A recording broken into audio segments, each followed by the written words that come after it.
After Gandhiji's assassination, the next step of the project was the wholesale capture of India's institutional framework.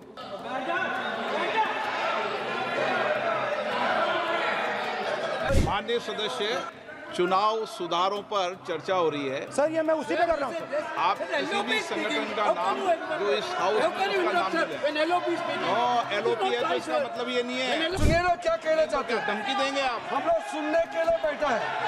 अभी तक नेता प्रतिपक्ष एक शब्द चुनाव सुधार पे अभी तक आया ही नहीं है। What is happening here is patently unfair. I am not being allowed to speak. I am being disturbed, and I put my protest here. How the Election Commission is colluding with those in power to shape the elections. Why is the Prime Minister and Amit Shah so keen on choosing exactly who the Election Commissioner is going to be? Second question, and even more devastating question. No Prime Minister has done this in the history of India. We have a Brazilian woman who appears 22 times on the voter list of Haryana. Please. No. 22 times this lady appears. एक minute please, एक minute.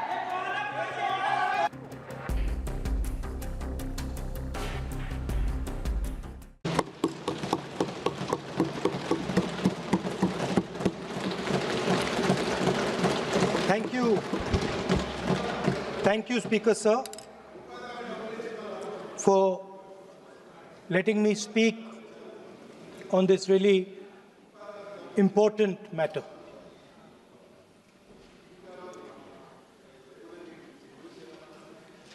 Speaker Sir, have you ever wondered why Mahatma Gandhi laid such emphasis on khadi?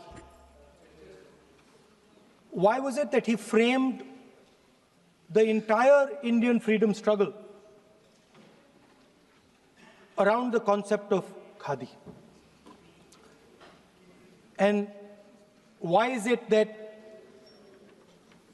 he only wore khadi? Because khadi is not just a cloth. Khadi is the expression of the people of India. It is the imagination, it is the sentiment, it is the productive force of the people of Aaj pehna hu khadi. It is the expression of the people of India. Speaker Sir, whichever state you go to, you will find different fabrics. There's the Himachali cap, Assamese gamcha, Banarsi sari, Kanchipuram sari, Naga jacket, and you will find that all these fabrics represent the people. When the people of Assam give you the gamcha, they're not just giving you a piece of cloth. They're giving you an expression. They're giving you a piece of their history, their tradition, their future, their imagination.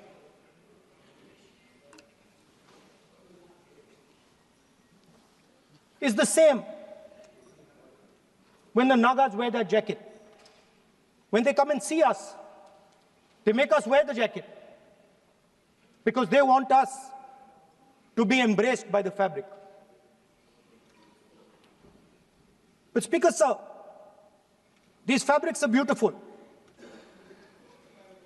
But if you look slightly deeper and you look closely at the fabric, you will find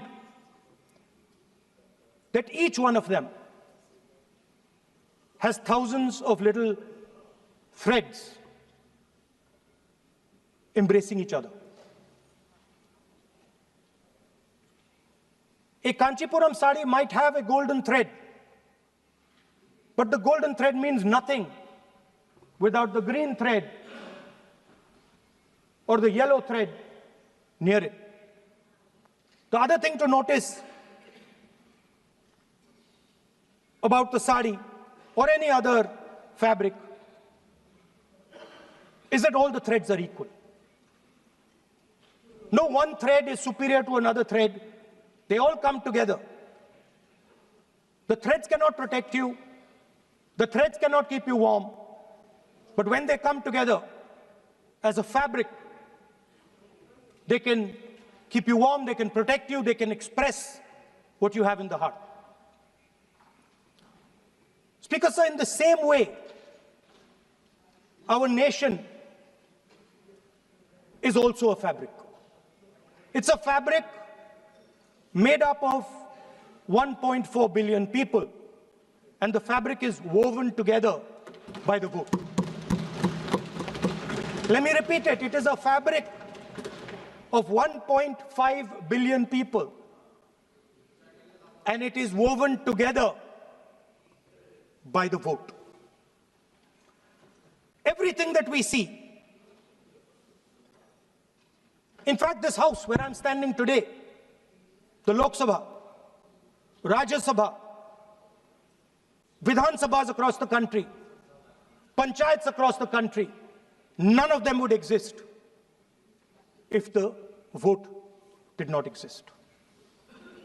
We talk with great pride about HAL, BHEL, ONGC, Tejas, Chandrayaan. We have a list of things we say. Not one of those would exist without the vote.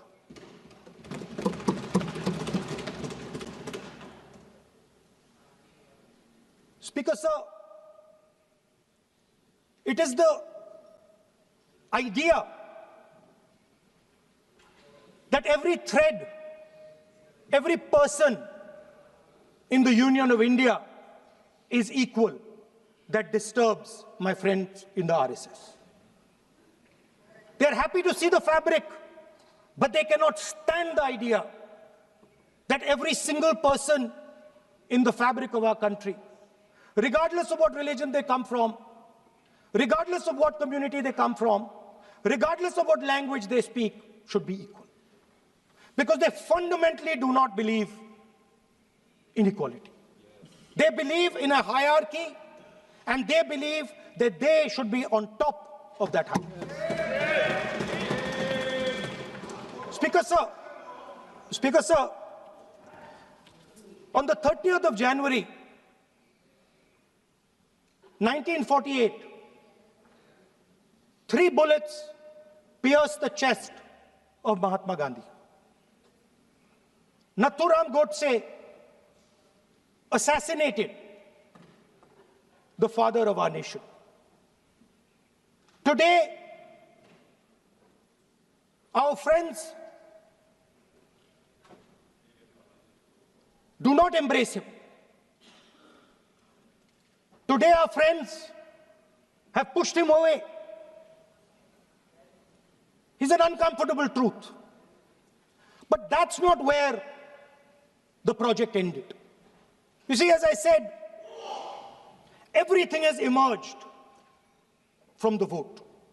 All the institutions have emerged from the vote. So it's obvious that the RSS has to capture all the institutions that have emerged from the vote. So the project, after Gandhiji's assassination, the next step of the project was the wholesale capture of India's institutional framework.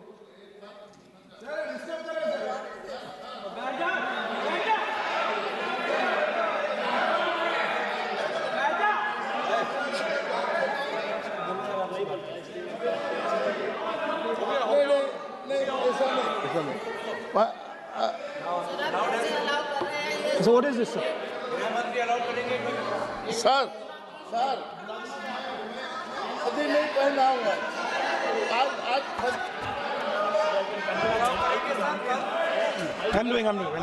मैं बुलाता हूँ, please बैठिए, please बैठिए, please बैठिए, So, please.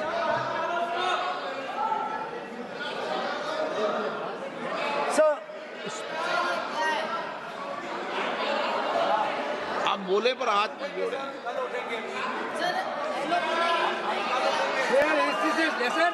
sir, these are uncomfortable truths, but they have to be spoken.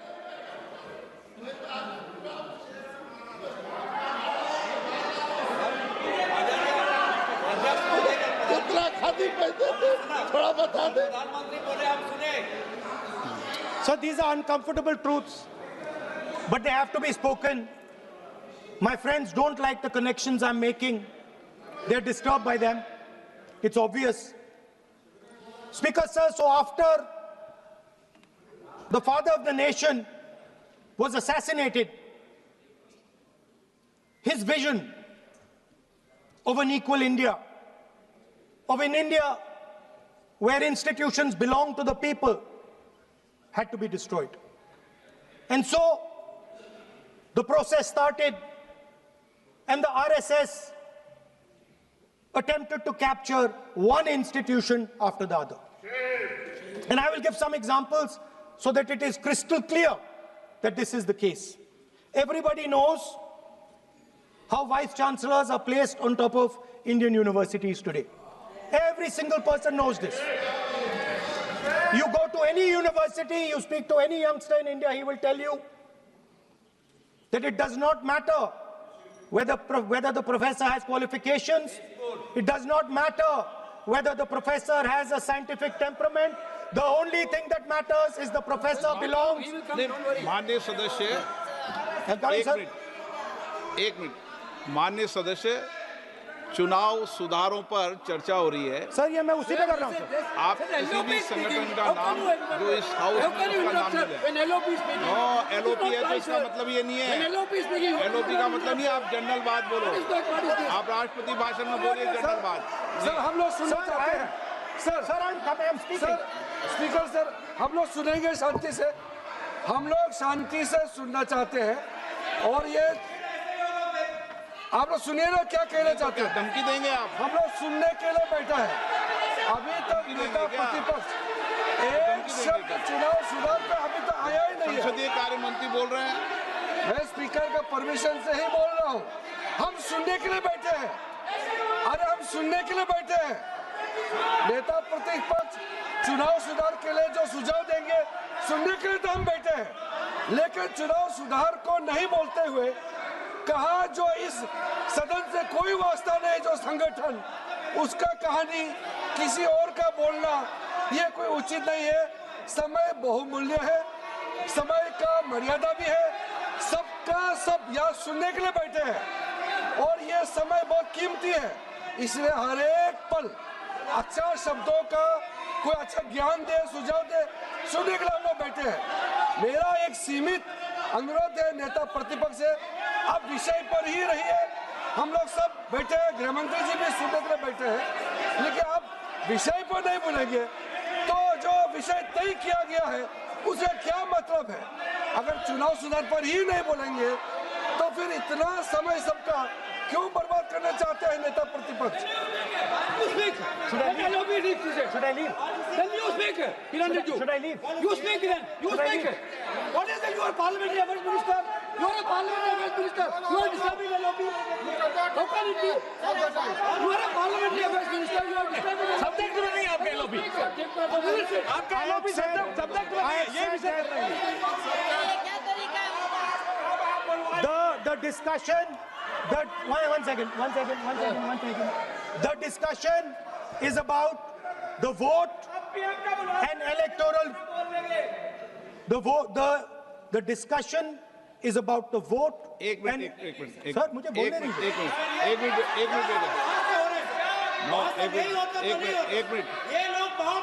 Minute बैठिए, एक minute बैठिए।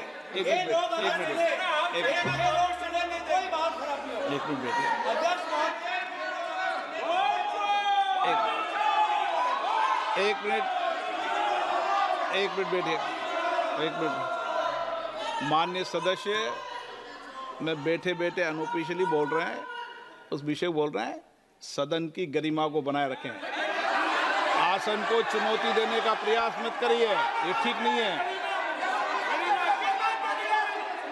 Speaker sir, I want to make it very clear. Please. Speaker sir, I want to make it very clear. The discussion is about votes. The discussion is about the stealing of votes. The discussion is about the SIR, and I am framing my discussion about votes. Yes. And what is happening here is patently unfair. I am not being allowed to speak. I am being disturbed, and I put my protest here. That is I have done absolutely nothing wrong. I am talking about the subject. In order to capture the vote, you have to capture institutions. I am saying that institutions of India are captured, and I will come to the point, which is Election Commission is captured. So, the project of the RSS was to capture the institutional framework of the country, and I said how the education system has been captured. Vice Chancellor after Vice Chancellor after Vice Chancellor is placed not on merit, not on capability, not on scientific temper, but on the fact that he belongs to a particular organization. Second capture, which helps in destroying democracy, the capture of the intelligence agencies. We have the Home Minister sitting here, the capture of the CBI, of the ED, of the Income Tax Department. And the systematic placement of bureaucrats who favor their ideology and attack the opposition and anybody who chooses to oppose the RSS. That is the second institutional capture. And the third there are many more. I can go on. And the third institutional capture. What is this?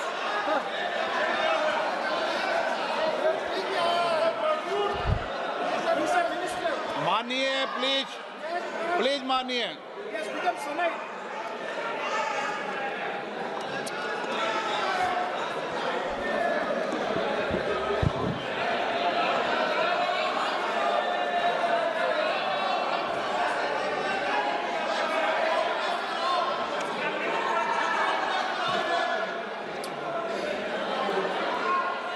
And the third capture of the institution that directly controls the election system of our country, the Election Commission.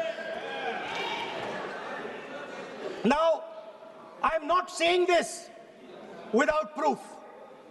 I have put forth adequate proof about how the Election Commission is colluding with those in power to shape the elections. But I want to ask three questions first, which will make it very clear that the BJP is directing and using the Election Commission to damage India's democracy. The first question, why is it that the CJI was removed from the selection panel of the Election Commissioner? What motivation could there be to remove the CJI? Do we not believe in the CJI? Of course we believe in the CJI. Why is he not in that room? I sit in that room. It is so-called a democratic decision. On one side, Prime Minister Narendra Modi and Mr. Amit Shah. On the other side, the leader of the opposition. I have no voice in that room. What they decide is what happens. So the first question, why is the Prime Minister and Amit Shah so keen on choosing exactly who the Election Commissioner is going to be? Second question, and even more devastating question, no Prime Minister has done this in the history of India. In December 2023, this government changed the law. They changed the law to make sure that no election commissioner could be punished for any action they take while they are election commissioner. Yes. Immunity. Why would the Prime Minister and Home Minister give this gift of immunity to the election commissioner? Why would they need to give this tremendous gift that no Prime Minister has given ever before to the election commissioner? Yes. Mr. Shah is looking into the ceiling. Maybe he will answer this question when he speaks. And finally, why was the law with regards to CCTVs and the data that they contain changed? Why was a law put in place that allows the Election Commission to destroy CCTV footage 45 days after the election? What is the need? The answer given is it is a question of data.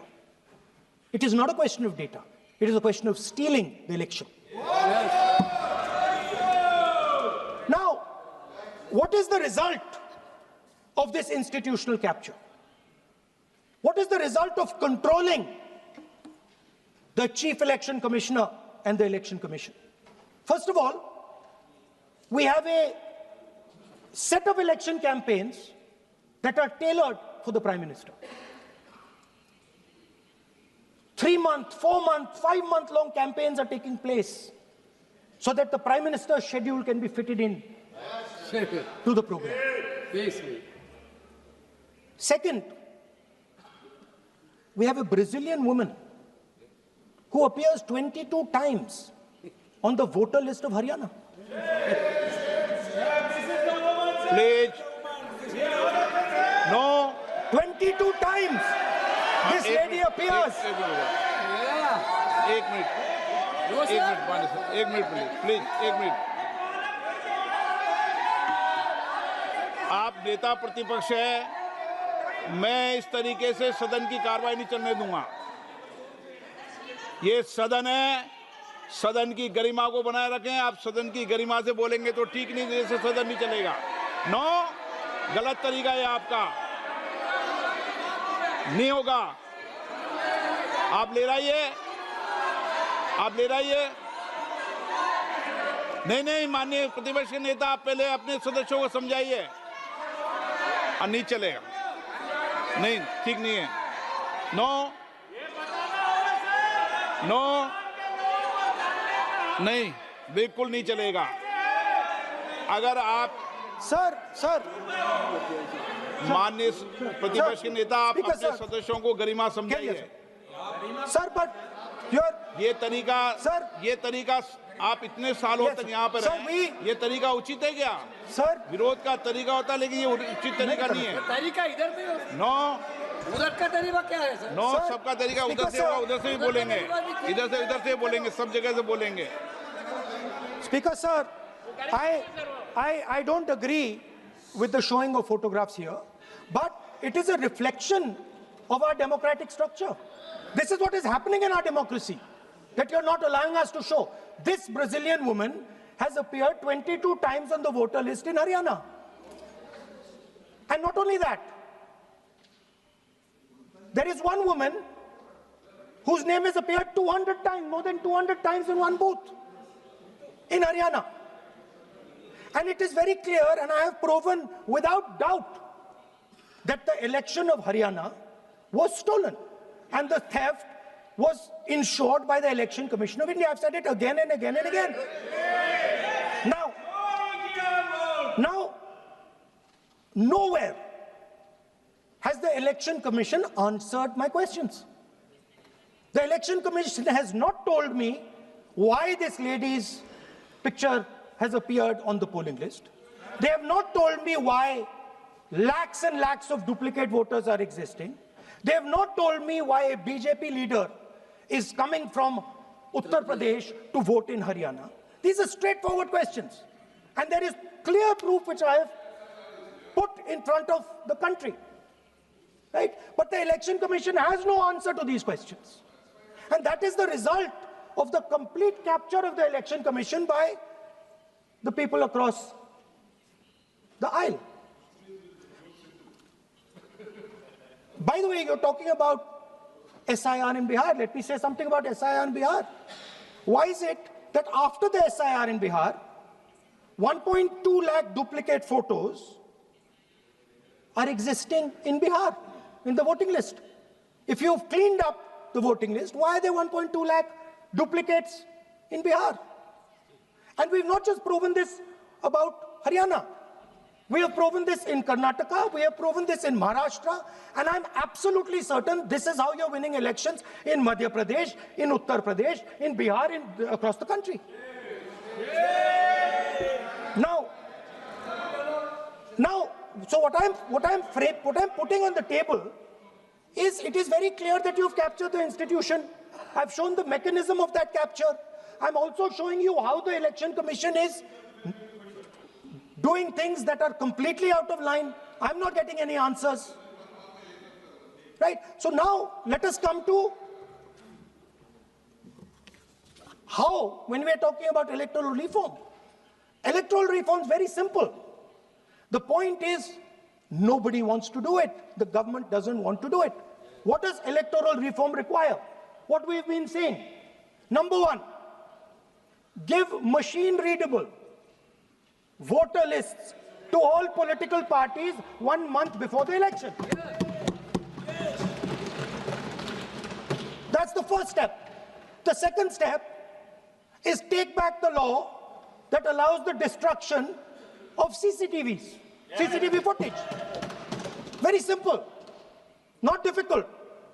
While you're doing that, also tell us what is the architecture of the EVM. Give us access to the EVM. Yes. Let our experts go and see what is inside the EVM. Yes. Till today, we have not had access to the EVM. We are not shown the architecture of the EVM. We're not physically allowed to go and see an EVM. Give us the architecture. Give us access to the EVM. And finally, please change the law that allows the election commissioner to get away with whatever he wants to do. That's all the electoral reforms you need. And I want to assure the election commissioner that they might be under the impression that this law lets them get away with it. Let me remind them, don't worry, we are going to change the law, and we are going to change it retroactively, and we are going to come and find you. Right? So this is the situation that the country is faced with. You know, everybody says to us, India is the biggest democracy. Actually, I was thinking today, we're not just the biggest democracy, we're the greatest democracy.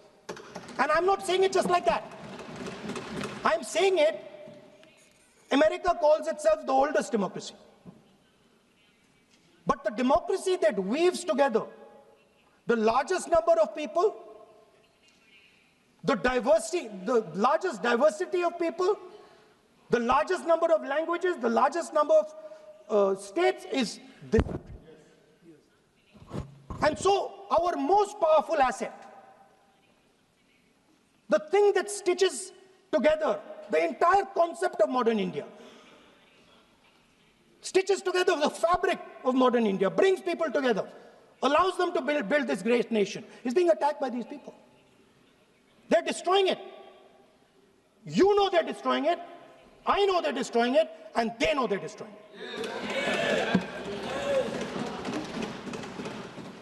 And I'd like to conclude by saying that the biggest anti-national act you can do is vote chori. There is no bigger anti-national act that you can do than vote chori. Because when you destroy the vote, you destroy the fabric of this country. You destroy modern India, you destroy the idea of India. So I'd like to conclude by saying vote chori is an anti-national act, and those across the aisle are doing an anti-national act. Thank you.